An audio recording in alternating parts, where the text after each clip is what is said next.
प्रणाम करै छी सब गोटे के।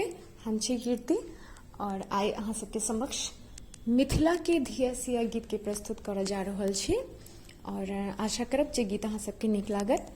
तो चलो शुरू करै छी। मिथिला के धिया सिया।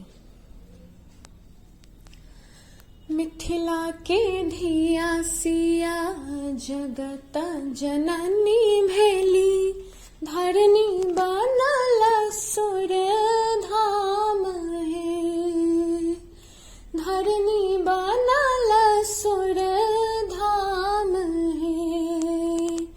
मिथिला के धिया सिया जगत जननी भेली, धरनी बनल सुर धाम है, धरनी बनल सुर धाम है।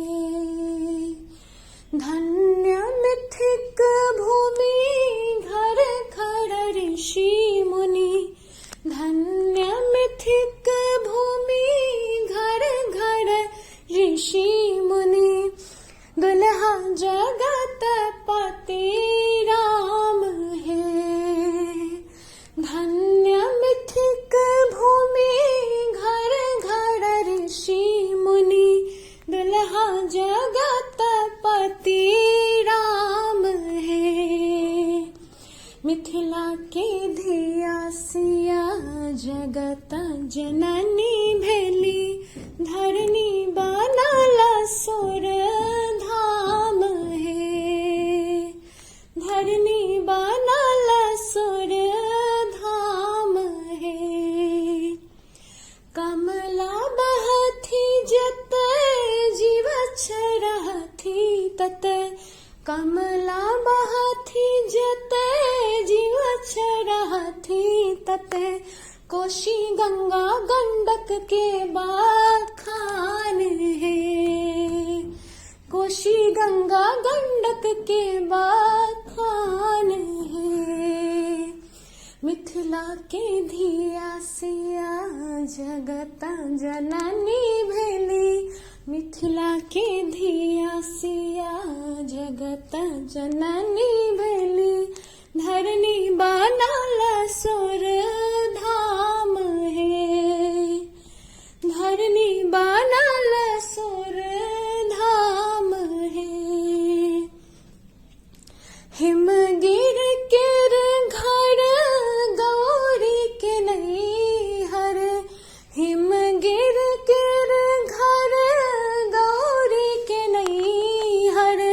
शिवजी भेला मेहमान है, हिमगिर केर घर गौरी के नैहर। हिमगिर केर घर गौरी के नैहर। शिवजी भेला मेहमान है, शिवजी भेला मेहमान है। मिथिला के धिया सिया जगत जननी भेली, मिथिला के धिया सिया जगत जननी भेली। धरनी बनल सुर धाम है, धरनी बनल सुर धाम है।